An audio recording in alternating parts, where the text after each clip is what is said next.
Legal, galerinha do bem, começando o primeiro Pod, aonde tudo pode acontecer.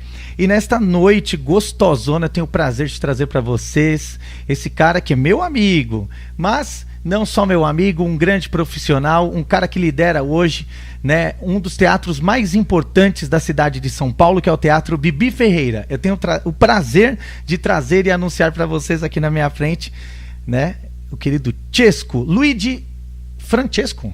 Luigi Francesco. Você sabe quem me deu esse nome? Quem? Esse nome quem me deu foi a Pureza da Praça é Nossa.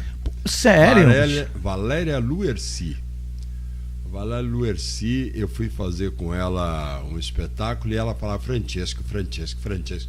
Eu vou te dar o nome. Eu falei, pode me dar. Aí eu fui fazer um espetáculo com ela lá no Teatro em Fio, extinto Teatro em Fio. E ela então falou assim: de hoje em diante eu te batizo como Luigi Francesco, é mais bonita, é mais chique. É chique. Você vai ficar rico. É chique, é maravilhoso. Eu não sei se eu fiquei rico até agora. Agora diz pra mim, obrigado, viu, por ter aceito o nosso convite, né, por estar no número 1 no podcast, no primeiro na estreia do nosso podcast, não é verdade? A estreia, gente, a estreia. Então, toda estreia. Eu costumo dizer que eu dou sorte. Eu ia falar isso. Eu costumo dizer que eu dou sorte. E eu, como já te conheço já há um tempo, já há uns anos, você me deu sorte. É um cara que, né, sempre gostou de mim, dos trabalhos que eu faço. A gente se conheceu nos bastidores de um programa de televisão no qual você liderava, que era um programa que foi ao ar, né, na extinta TV Mix, né? Era um programa que era voltado ao funk. Sim. Eu, como fiquei tantos anos aí no funk, e aí você me abriu as portas da televisão. Se eu não me engano, foi o primeiro cara que abriu as portas da televisão pro funk e pra mim. Na verdade, assim, o funk, a história do funk é engraçado, né? Se falar da história do funk, né? Eu lembro que o Alexandre Frota, na época, o funk ainda não estava em São Paulo, né? O funk estava no Rio de Janeiro só, né? E aí, então, a gente trabalhava junto. E então ele foi fazer a matéria no Castelo das Pedras. Castelo das Pedras. Que ele foi levar o Gugu e aí fez lá uma transmissão ao vivo no Domingo Legal. Era incrível. Foi a primeira aparição do funk em rede nacional. E aí o funk acabou vindo para São Paulo. Que foi maravilhoso. Exatamente assim. Era a Loura e o Márcio, se eu não me engano, que eram os donos do Castelo das Pedras. Você já fez bastante parte musical, bastante gente, né, no meio musical, né? Vários grupos, né? Desde o axé, funk, você, né? Você é um cara bem mexido nesse meio artístico, né? Na verdade, eu sou quase aquilo que fica no ovo de no prato de americano. No café da manhã, né? Ovo mexido, né? Ovo mexido, é bom demais, eu gosto, viu, gente? Todo dia de manhã tem que ter um ovinho mexido ali, viu, bicho? Eu, na verdade, assim, teve uma época da minha vida, eu sempre trabalhei com arte, né? Eu trabalhava com fotografia. Nós tínhamos um estúdio até grande na Pires da Mota, um estúdio bem interessante até. E então surgiu a oportunidade de eu ser jurado do Tchan, para a escolha da Sheila Mello. Sério? É o Tchan? É o Tchan lá na Sheila Mello, quando ela entrou, que foi ali no Ilha de Capri, né? Foi no Ilha de Capri a final. E eu fotografava o Gugu na época. Eu fazia todas as coisas da loja do Gugu. A gente fotografava lá pro Taqueu. Então a gente fotografava todos os álbuns de figurinha, produto, tudo era nós que fazíamos, né? Você que sempre estava na linha de frente. Estava na linha de frente ali. E aí era uma terça-feira, a gente estava fotografando o Gugu, lá na Taliba Leonel, ali naquele estúdio que tinha da Taliba Leonel. Na esquininha da Taliba. Sol, né? Nossa. Sol. E aí tinha uma salinha de ensaio onde que foi pedido para a gente fotografar aquele anjinho. Sim. Aquele anjinho. E aí então... nessa situação aconteceu um feito que o Magrão entrou na sala e disse assim pro Gugu: nós estamos ferrados, o Tchan fechou com o Faustão. Nossa. E aí nessa conversa eu virei pro Magrão e falei: mas eu tenho um grupo de loiras, qual o nome? Axé Blonde. Axé Blonde. E aí saiu Axé Blonde. E aí aí ele virou para mim e disse assim: você tem domingo meio-dia, era terça-feira, domingo meio-dia para entrar no ar. Eu não tinha o grupo, porra. Não existia grupo? Não existia grupo porra nenhuma. Eu inventei naquela hora. E aí? E aí eu fui na Divogo lá com o Marcos e com o Márcio Mendonça, tava o Paulinho Louco também. E aí então eu peguei as finalistas do Tchan e montei o grupo Axé Blonde junto com o pessoal lá da...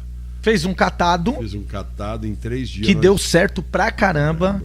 Do jeito que nasceu, morreu, né? Certo. Do jeito que nasceu, morreu. Que a gente mata, né? Essa foi ótima. A gente mata, Tem um ditado, viu, gente? Tem um ditado aí que assim, o empresário é bom demais. Ele faz, mas ele também... Ele também pode. Ele traz e põe e mata no ninho de novo, mata né? No ninho mata no ninho, que coisa. E aí, então, eu tinha um sócio que era o Marcelo. Certo. Época, e ele ficou, o ego dele foi maior. Então ele vendeu para o Valdir e para um tal de Hamilton, o Axé Blonde. O Hamilton. Não, Jorge Hamilton não, né? Não é o Jorge Hamilton do pagode, não. Esse é famoso, gente fina. E aí quebrou as minhas pernas, me tirou o chão, fiquei mal pra caramba, não tinha dinheiro para tomar café. Sério? Aí o Raul Gil me chamou para trabalhar. Certo. E aí eu comecei a trabalhar com o Raul, só que aí eu comecei a estourar todo mundo que vinha para minha mão. Então nós estouramos o Robson Monteiro, nós estouramos já junto com o Vagnão lá. O Vagnão é maravilhoso. Robson Monteiro é o anjo. O Anjinho. Anjinho. Aí a molecada, aí Rinaldo e Liriel. E aí, conclusão, foi uma sequência de acertos, sucessos. Né? De acertos, né? Certo. E aí, então, eu peguei o Cris Duran. Comecei a trabalhar com o Cris Duran. É maravilhoso, bicho. E o Cris Duran estava devolvendo uma média de 75 mil cópias de CD. Ele tem um sucesso que é extraordinário, né? Que era o Te Perdi. Te Perdi. Eles soltaram o Ai. Aí eles soltaram o Ai, né? Que a gente brincava que parecia música mineira, né? O Ai. Eu adoro Te Perdi. Eu gosto, bicho. O clipe era maravilhoso do Uai, era muito bonito a direção. E ele era empresário do Roberto Livre, que era do Rui Iglesias, né? Certo. E aí eu comecei a trabalhar com ele. Bom, conclusão da história. Foi aonde que eu tirei todo o prejuízo do Axé Blonde, recuperei, paguei todas as dívidas. E aí o Cris então resolveu se transformar, uma coisa que ele já vinha seguindo Deus. E aí então ele saiu do mundo circular da música para entrar no mundo gospel. Aí casou com a Poliana, então aí naquela época eu já meio que parei de trabalhar com música. E aí eu parti para o teatro e permaneci no teatro. Quantos anos você está na linha de frente do Teatro Bibi Ferreira? Que é um ícone, né, do centro da cidade de São Paulo, né? O Bibi Ferreira é o teatro mais antigo de São Paulo. Sim. Desde 1973 ele está posicionado no mesmo lugar. No mesmo lugar. E nunca fechou. Graças a Deus. Nunca fechou. O teatro... E o teatro, assim, eu acho assim, o teatro tem uma coisa muito a ver também, né, com o circo. E circo, você já trabalhou em circo, também. Já teve sua passagem por circo? Era tão gostoso o circo? Eu trabalhei com o circo, eu participei com o Carequinha, eu trabalhei com o Palhaço Carequinha, trabalhei com o Chico Biruta, com o Marquinhos que morreu, faleceu. Você se considera um palhaço? Na verdade, um palhaço da vida. Um palhaço da vida. Que eu acho que o momento da vida é só rir. Você ri, que o resto vai estar fácil. Né? Eu acho que assim, eu gosto de fazer humor, adoro fazer humor.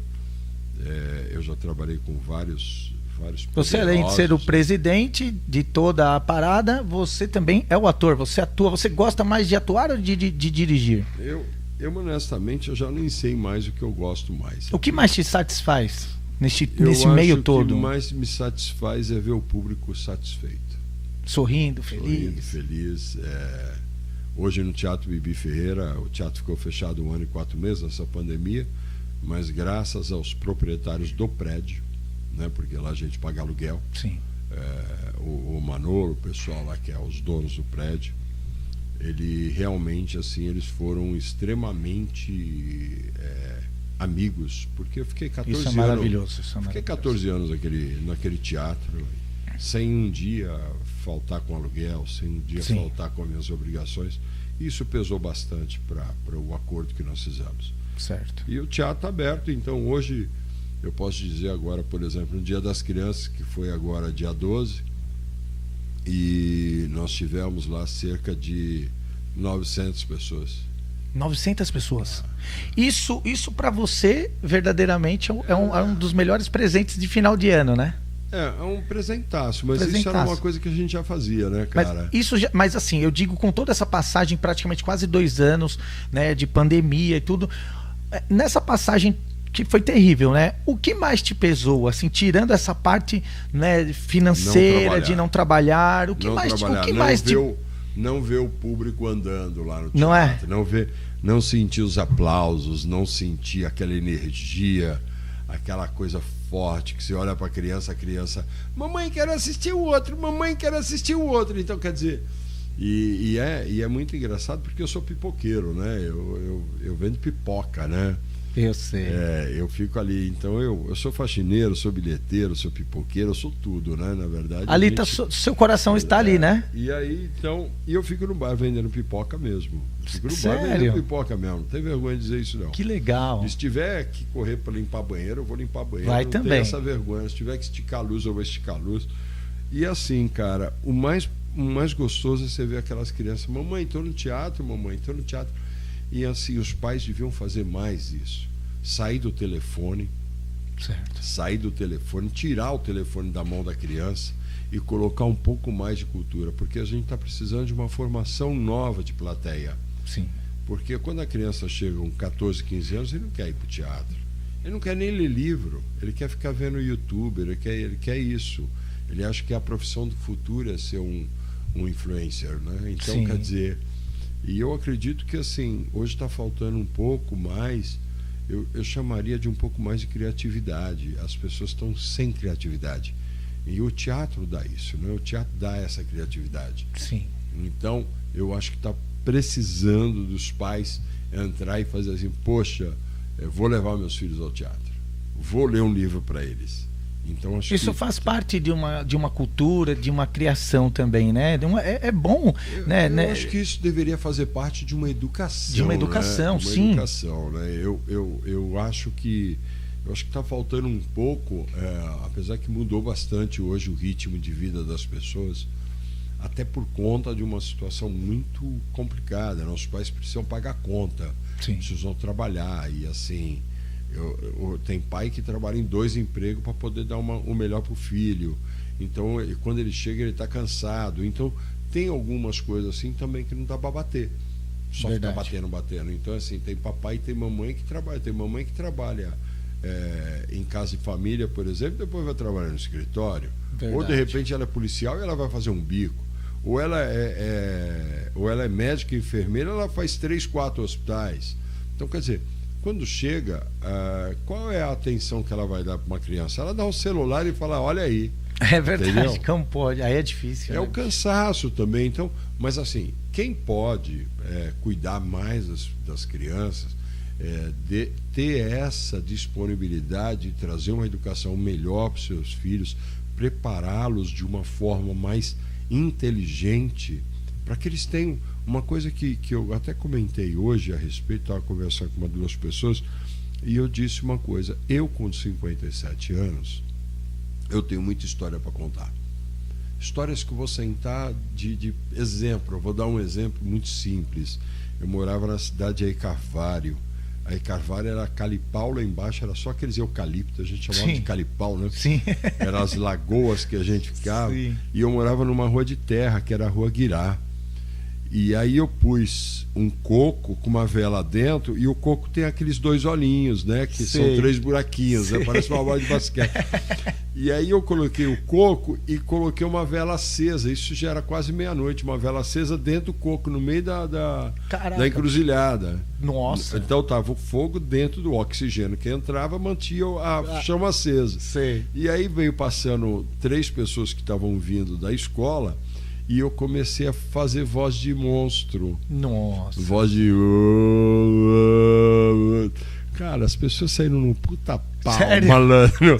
Então, quer dizer, são histórias que a gente tem. Sim, por exemplo, sim. amarrar uma meia. A gente atravessava uma meia de fora a fora da coisa com linha de nylon e vinha puxando parecendo uma cobra. Então, quer dizer... Caraca, bicho, que engraçado. Tinha as brincadeiras... Você tinha, por exemplo, eu vou falar assim como, por exemplo, o que aconteceu agora Isso tem muita gente que vai reclamar comigo com essa frase que eu vou falar, mas eu não me importo. Por exemplo, queimaram lá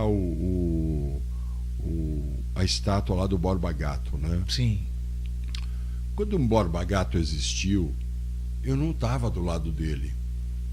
Mas ele era um filho da puta, né? Tudo bem, mas eu não estava lá. Não tava. Se alguém contemplou a história dele, colocar a estátua tem dele pessoas lá, que não fazem nem ideia, não faz cara, ideia. não sabe nem quem é o cara. Não sabe quem foi o se cara. Falar, entendeu? Se falar assim, pô, eram os bandeirantes, meu irmão.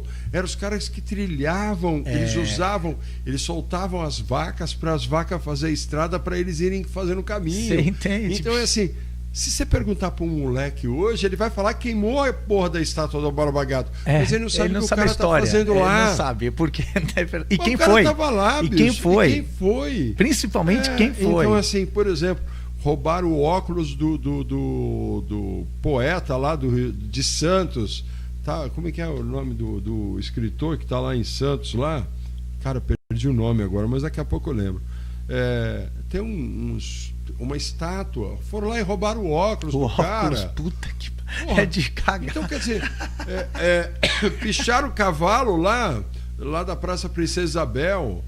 Cara, então são umas coisas que as pessoas não estão preservando a história. Por exemplo, casarões que nós temos no pátio do colégio, aonde que ficou Condessa de São Joaquim. Sim. A Vila do Itororó, que foi agora restaurada, agora na gestão da Aline, que é a nossa secretária de Cultura, restauraram, agora finalizou na mão dela. Nós já estavam fazendo, mas finalizou na mão dela. A Vila de Itororó era onde que os portugueses ficavam. Correto.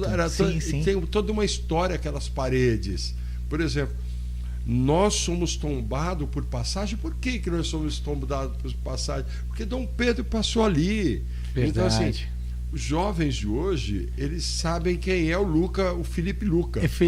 Bicho, olha, então não tem história. Que derrota de cultura, né, bicho? Então, assim, se eu falar assim, por exemplo, vou te dar um exemplo muito simples. Eu tive com umas pessoas que estavam fazendo teatro numa grande escola. E aí eu tô vendendo pipoca ali, né? Encostou 3, dá pipoca, não sei o que lá. E aí eu falei, vocês estão fazendo teatro? Puta, que legal, né? Não sei o que lá. Agora me fala qual é o autor mais montado de São Paulo na comédia, nos dias de hoje. Ficaram me olhando pra minha cara assim, como quem diz assim. E? Cadê? Então, quer dizer, eles não conhecem quem são os autores que estão sendo montados, que têm os textos. Eles sabem quem é que vai pra Globo. Então, assim, eles não sabem a história do teatro. Que tristeza. O que é um palco italiano? Por exemplo, eu perguntei o que é um palco italiano. Aí um virou para mim e falou: que as madeiras que vêm da Itália. Ô, louco, bicho. Então, quer dizer, o cara faz teatro, velho. Então, assim, um todo, se a gente for analisar mesmo. E aí, conclusão da história, o que acontece, Du? Na verdade, o que está faltando é formação mesmo de público, formação de gente que. Eu não estou dizendo generalizando todo mundo, mas eu acho que o jovem está precisando estudar um pouquinho mais sobre o alicerce que foi o pai. Está faltando. Está faltando. Tipo assim, por exemplo, se eu perguntar a história do teu pai, você vai me contar e você vai chorar. Sim. Né? Sim. Então, assim, se eu contar a história do meu pai, eu vou também contar. Mas o jovem de hoje não sabe a história do pai porque ele não senta para conversar com o pai.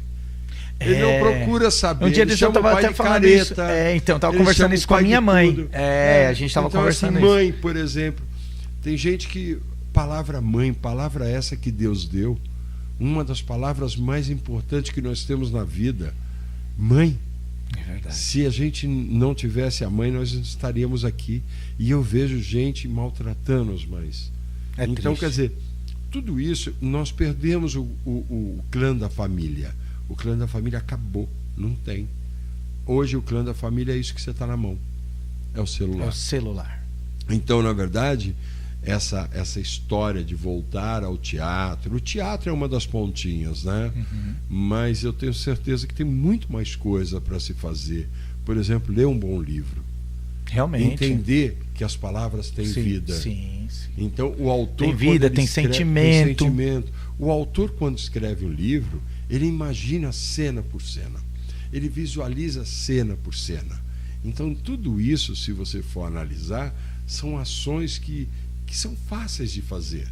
Só que as pessoas se perderam nisso. Então, o jovem de hoje, principalmente os papais e as mamães jovens, né? 23, 24 anos, que tem a criança mais nova, você percebe que a incidência do celular é mais essa molecada aí de 20 a 30 anos. A incidência de estar com o celular na mão são casais que, por exemplo, que vão ao teatro e eles estão lá o tempo inteiro com o celular na mão e a criança, e muitas vezes eu até brinco, eu pego o celular assim, eu fico perto deles, paro na frente assim, e a pessoa fala, tá olhando para mim por quê? Eu falei, não, eu tô entrando na conversa de vocês. Você entendeu? Então, essa foi ótima. É isso, pô. Essa foi demais. Você pensou, bicho? É incrível. Hoje assim, o mundo se tornou chato, né? Se tornou chato, porque você vê hoje, criança não é mais criança já não tem mais infância. Então, Pulou o estágio, né? Pula estágio. Você vê criança de 4, 5 anos com aquelas unhas pontudas agora. Você com o cabelo escovado. Ou com uma maquiagem mais carregada. Né? E aí nós temos alguns agravantes nessa história, né? Porque se você for analisar, existe uns malucos, né? Que tem os fetiches, né? Então, ver uma criança desse jeito, o cara já pira na batatinha. Então, é os loucos, né? Que eu acho isso um absurdo. É um absurdo. Né? Realmente é um absurdo. Mas tudo isso, existe a coisa da provocação também. Que é aquela coisa assim, por exemplo, a menininha hoje de 13, 14 anos tá saindo com uma sainha curtinha e um topzinho curto. Conclusão da história. Se você for parar para pensar, tá errado isso? Não está errado. Só elas podem andar do jeito que quer, mas está cheio de maluco na vida. Então, um pouquinho de cuidado eu acho que é importante para a nossa vida. É verdade. A gente não sabe, né, quem é quem, ninguém está escrito, né, com a plaquinha. Não, quem é quem? Né? Não. Quem então é quem? É meio complicado, né? Eu acho que a vida hoje, ela virou chata, a vida hoje. Tudo que você fala... Por exemplo, eu tinha alguns amigos que a gente jogava basquete junto. E aí eles me chamavam de Rato Branco, por exemplo. E eu chamava meus amigos de Negão.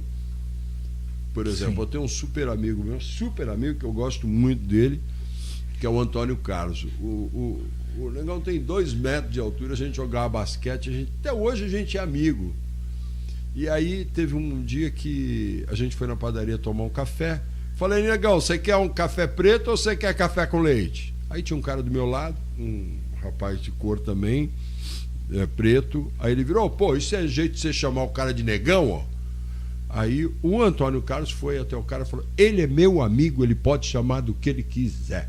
Então, as pessoas hoje se doem por nada. Por nada. Tudo é processo. Tudo, né, é uma briga, é uma coisa que... Ou então pega isso aí e joga na internet. Igual, eu falei aqui um pouquinho. O cara edita um pedacinho edita já... Só isso. Ele só edita, ele não coloca a história inteira. Eu falei esses dias, eu fiz uma live, até porque eu entrei num caso aí, já passado, né? Eu sou ator de pegadinhas também, trabalhei muitos anos no SBT, e fiz uma pegadinha com o Thiago Piquilo, que é da dupla Hugo e Thiago. Isso há exatamente 8 anos atrás.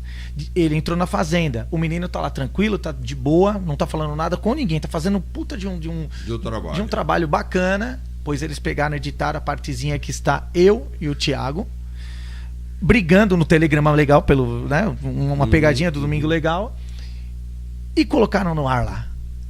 Isso viralizou de uma tal maneira. Condenou. Eu acordei um dia, era explosão de sites e televisão, todos os canais de fofoca, fazendo o quê? Falando que eu e o Thiago tínhamos brigado. Que não foi uma pegadinha, pô. Então, é isso que eu falo. Hoje, a maldade está muito grande hoje. Hoje a maldade está grande. Tá grande. Então, quer dizer, você corta, edita e cria uma situação para você ganhar like. Mas é isso, certo? É isso. Hoje, o povo quer saber de like. O povo quer saber de like, quer saber de ganhar seguidores. É assim mesmo. Você entendeu? Às vezes nem pelo Você fato sabe que de eu tô grana. ganhando seguidor pra caramba, né? tá ganhando? Nesses um ano e 4 meses que eu ganhei de seguidor, malandro. Sério? Você não imagina, cara. Mas por que, devidamente? Porque eu tô devendo um monte de gente, eles estão me seguindo. Gente, a gente vai para um rápido intervalo. A gente já volta. E daqui a pouco a gente tá de volta com mais Pode, onde tudo pode acontecer. Pode. Esse cara é zica. Sai daí não.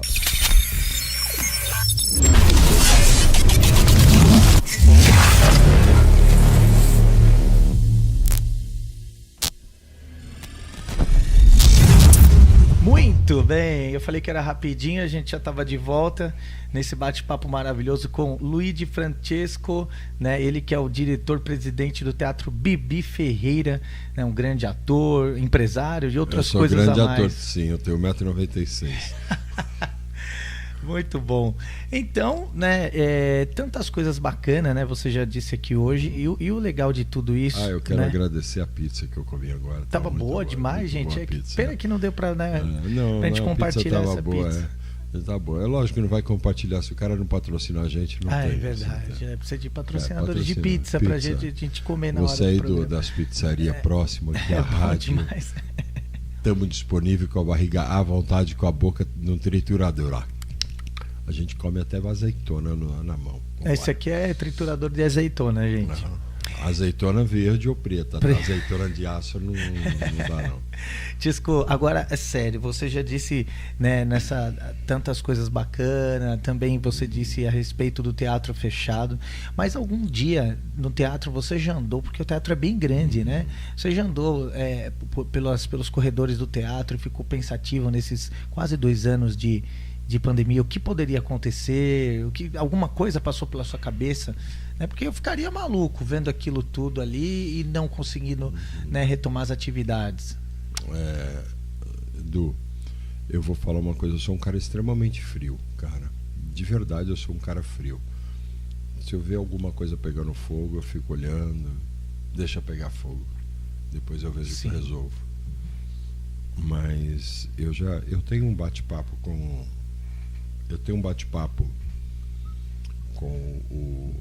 o teatro. Eu bato papo com o teatro. Dizem que eu até converso com as almas, né? Porque é engraçado até.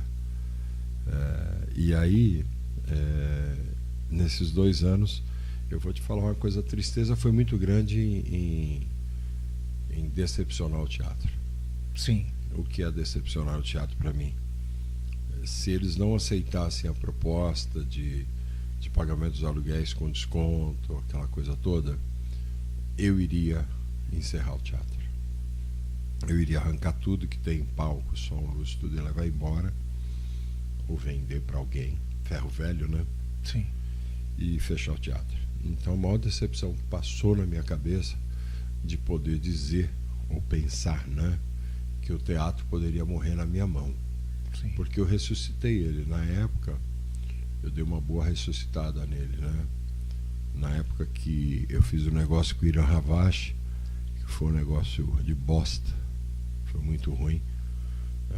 Ruim ou não, ainda bem que eu cheguei e fiz o teatro. Eu até agradeço. Tem muita gente que fala assim: você acha o Irã um filho da puta? Eu falo: não, o Irã foi gente boa pra caralho. Sim, sim. Porque se ele não tivesse feito aquela merda comigo, o teatro não estaria aberto hoje, né? Então eu posso dizer que eu ficaria muito decepcionado se o teatro fechasse na minha mão, acabasse o palco na minha mão. Então eu digo assim que o teatro hoje ele tem vida própria. O próprio teatro tem vida própria. Eu vou contar uma coisa que aconteceu no teatro na época do Irã Ravache, para você entender o meu pensamento do dia de hoje, dessa pergunta que você me fez. Eu comprei o teatro do Irã Ravache, que é filho da Irene Ravache, e o teatro não era dele. O teatro era do seu Sérgio Dantini e do Carlos Duque, né? Sim. E eu paguei na época uma boa grana. E por 2 vezes ele manteve um despejo no teatro. E eu não ficava no teatro porque eu estava viajando com os espetáculos. Então eu não ficava lá. E aí então eu cheguei no teatro, no segundo despejo, Quando eu cheguei, ele falou: a gente vai ser despejado. Eu falei: como assim, cara? Com tanto dinheiro que eu joguei na tua conta, com tanto dinheiro que entrou aqui. E simplesmente ele deu fim no dinheiro. Não sei o que ele fez com o dinheiro. E então ele foi até a mãe dele. Isso é a maior tristeza. Uma das tristezas maiores que eu tenho é que, com toda a merda que o Ira fez na época, eu fui chamado de Gentinha. Gentinha, né? Porque o Sérgio Dantino pediu para ele se retirar do teatro e acabou eu ficando no teatro mesmo, né? E então o despejo estava correndo, eu não tinha dinheiro para pagar o despejo. Então estava o Traíra e Coçara só começaram em cartaz. Isso era um domingo. E eu encostei 2 caminhões, juntei 4, 5 técnicos lá, nós desmontamos o teatro inteiro. Meu pai. Todas as varas, nós tínhamos uma lâmpada de luz lá dentro. Que tristeza, bicho. E aí então, eu com o pessoal, eu falei: gente, vamos até lá para dar a última olhada pro palco. Porque é triste acontecer isso que está acontecendo. As pessoas não entendem a cabeça do artístico, de quem é artista. As pessoas não entendem o quanto é o importante. prazer importante. A história, a aquilo arte, que a gente falou há pouco. O quanto a gente respeita a arte, né? Ainda mais você que direto ligado com a verdadeira arte, né? E sem dinheiro, né? E sem dinheiro.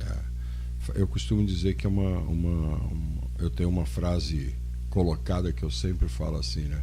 Fazer cultura com dinheiro é muito fácil. É muito fácil. Quero ver o cara fazer cultura sem dinheiro, que é o que eu faço. Bom, e aí então eu fui com as pessoas na frente da porta de entrada que dava ao palco. Quando eu abri o palco, a porta do palco, o palco estava todo aceso. Todo, como se tivesse todas as luzes lá, no mesmo lugar que elas estavam. Eram todas. Quem acredita, acredita. Quem não acredita também, foda-se. Tinha todas as luzes. Estava tudo acesas. E não tinha uma lâmpada. Lá.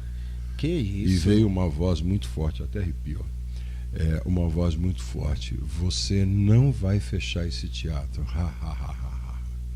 Como se fosse uma voz em coro. Ele está falando uma coisa pela primeira vez que eu vou falar aqui para vocês. Primeira vez que eu pisei no teatro, eu senti algo diferente. A energia é muito forte. Então eu acredito em tudo isso que você está falando, né? E assim...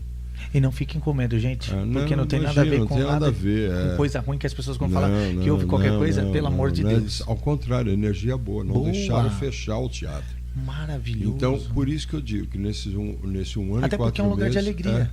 É um lugar só de aplausos, né? É de aplausos, né? Você sabe que eu muitas vezes, quando eu me sinto triste, eu sento no palco, na beira do palco, olho para a plateia e falo assim: obrigado por vocês estarem vazio. E vou agradecer muito mais se tiver gente sentada aplaudindo. Então, você conversa bastante com o teatro, né? Você disse. E assim, cara, não é nem questão de teatro. Não, é uma questão única de saber que ali tem uma história. O Teatro Bibi Ferreira está desde 1973 aberto. Já recebeu milhares de nomes e renomes. O primeiro nome que começou o Teatro Bibi Ferreira. Sim. Começou com o Teatro Tom Santos. Certo. Teatro Tom Santos, e quem foi que pisou pela primeira vez naquele palco do Bibi Ferreira foi o renomado autor e um ator maravilhoso que é o Ronaldo Sambroni. Ronaldo Sambroni pisou com o espetáculo Donana. Foi o primeiro espetáculo que teve no Bibi Ferreira, foi Donana. Agora, já passaram-se diversas peças, várias peças renomadas. E qual foi a alegria? Um momento, a gente falou vários momentos de tristeza. Qual foi o momento de alegria para você no teatro que você viveu e você falou: esse dia ficou marcado eternamente na minha vida, na vida de muita gente?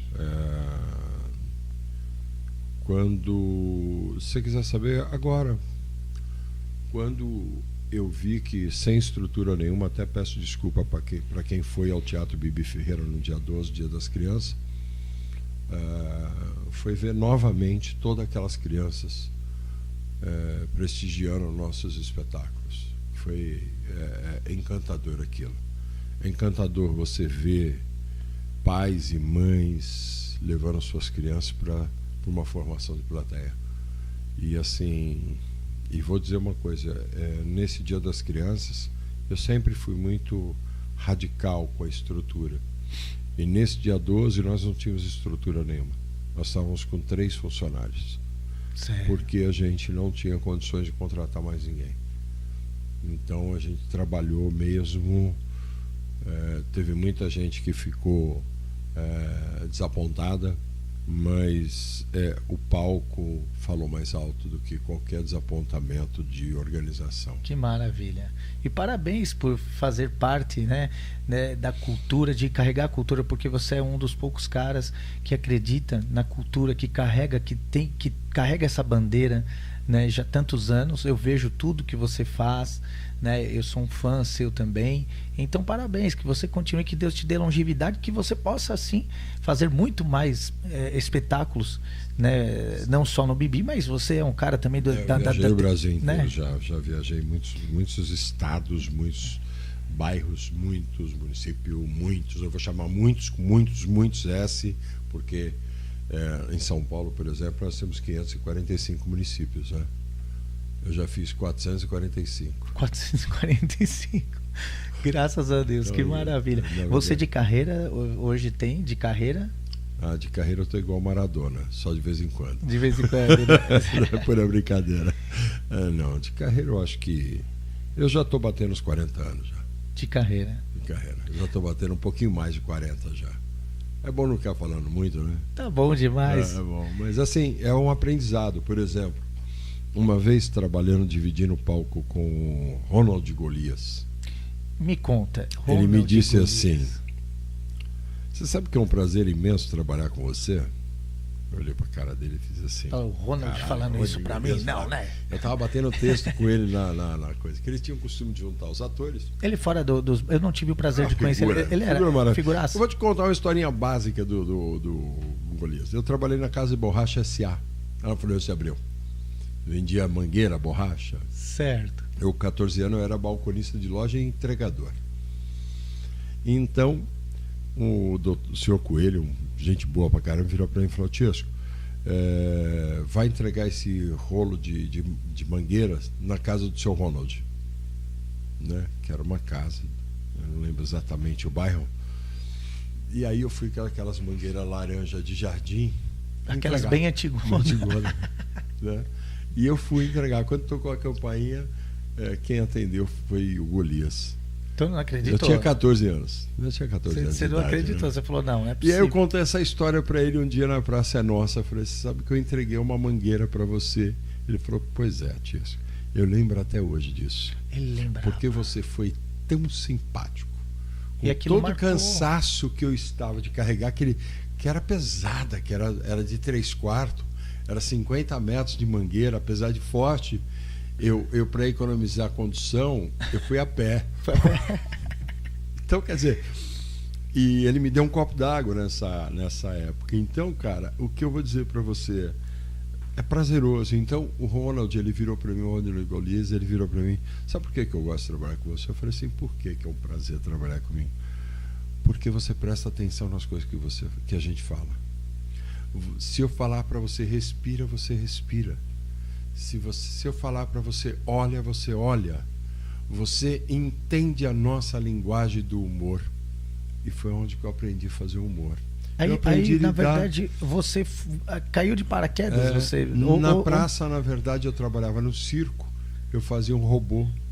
Eu fazia... Você já se considerava um cara, né, já um ator ou algo assim? Não, até hoje eu não me considero um ator, cara. Não. Até hoje, não. Se me perguntam, eu falo, você é ator? Não, eu estou aprendendo. Porque todo personagem, você tem que trabalhar ele. Mas passava pela cabeça um dia de você falar de chegar à liderança de algo tão grande igual o Teatro Bibi? Eu nunca fui ousado em relação ao sucesso. Eu fui ousado em querer as coisas. De ter uma vida tranquila. Eu saí de casa com 11 anos de idade. Né? 11 anos. Então, assim, eu não roubei ninguém, não matei ninguém, não sacanei ninguém.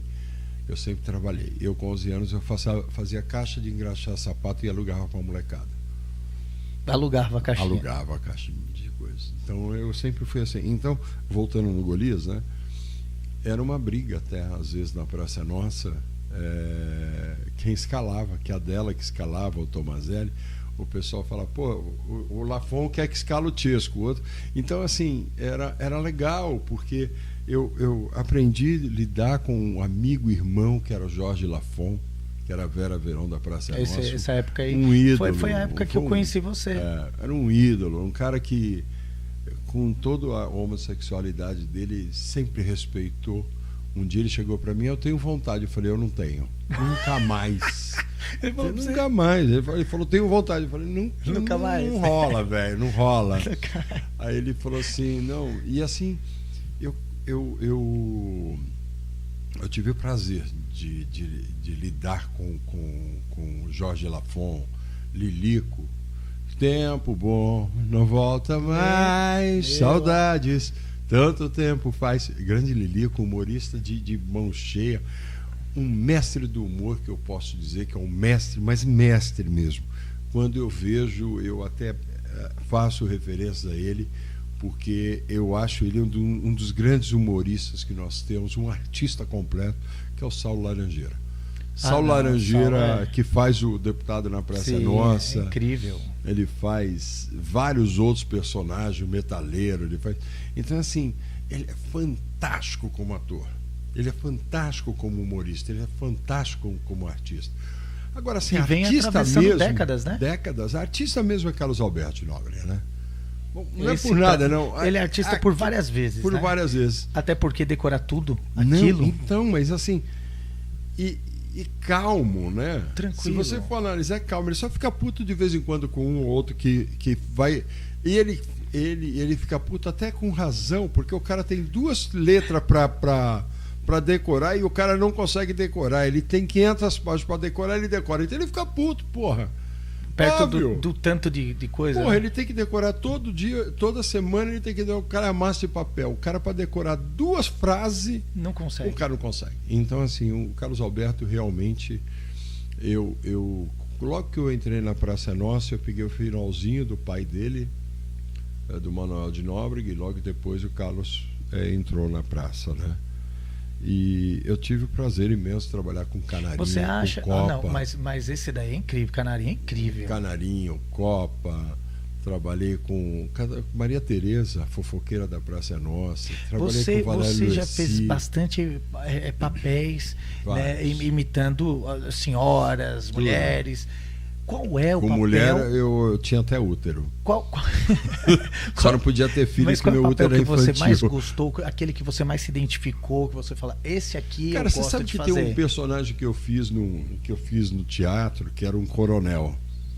E era muito, muito engraçado, né? Que eu achava, não é que era legal, eu achava engraçado que ele falava, Marilu, vem aqui que eu vou comer aquele assado que você vai fazer.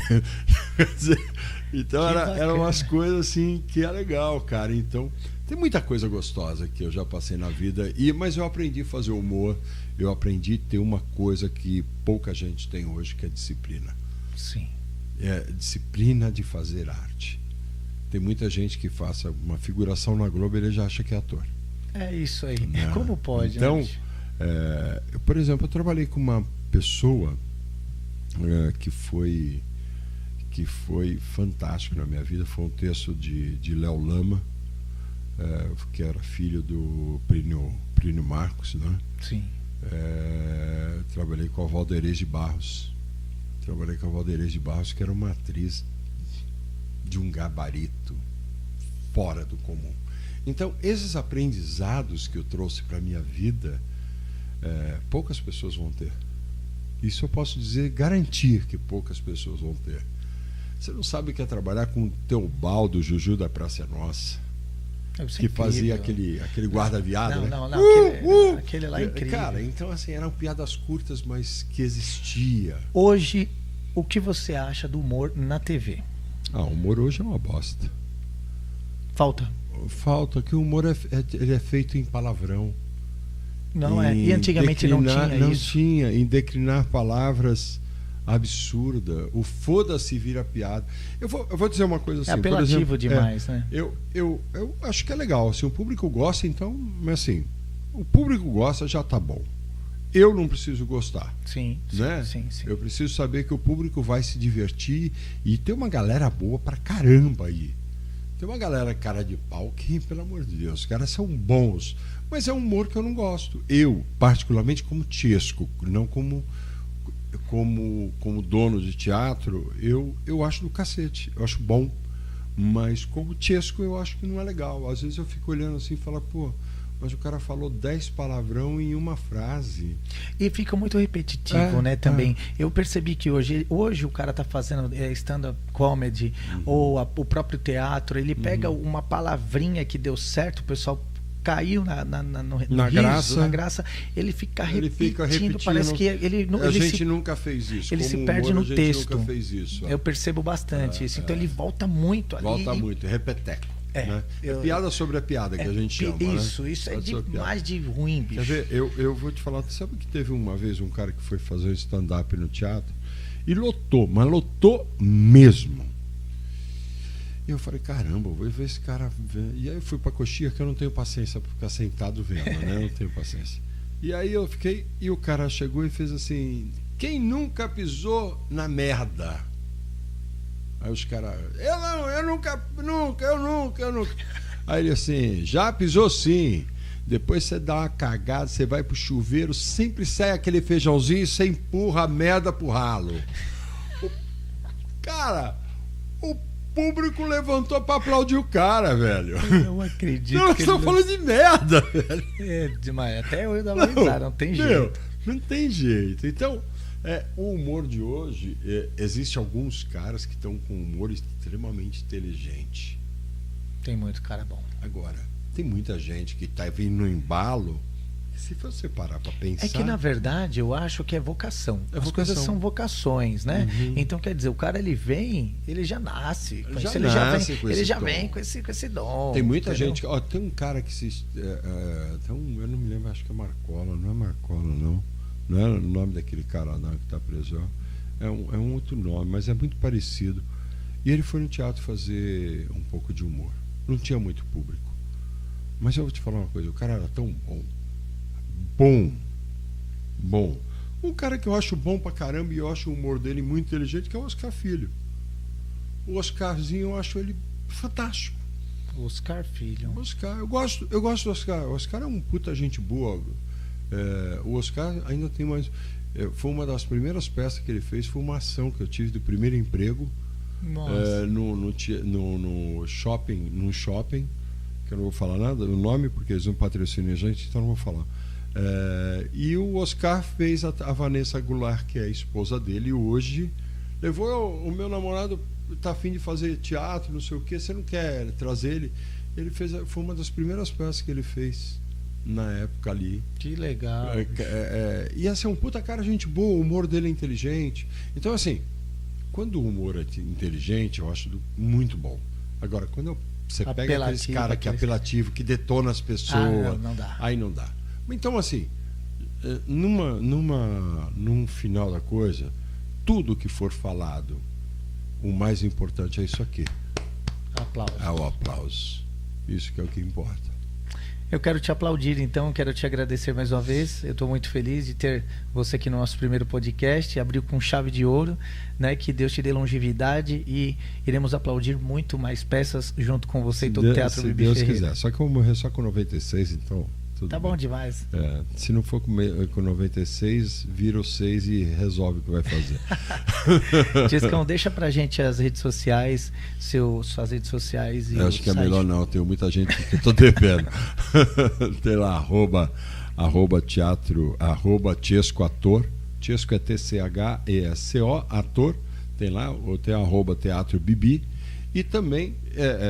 nós estamos também fazendo um podcast, mas um podcast diferente. Por favor, fale sobre ele. Então siga lá, se juntar dá 200. E aí me perguntam por que esse nome. Porque na verdade é o seguinte, eram 4 atores na média de 50 anos. Então a gente colocou o nome que se juntar os 4 dá 200. Que bacana. Então, parabéns. Eu sou, né, já sou fã do programa, eu achei incrível. E eu vou te levar lá. Um formato do jeito que você veio pra cá, você vai pra lá. Tá combinado. Você vai pra lá. Tá combinado. Vai pra lá. Gente, então até a próxima. Fiquem ligados aí no canal. Tudo pode acontecer, é o Pode. Aqui mais uma do Poderosa. Obrigado a toda a produção. Tamo junto. É o seguinte, a produção é assim.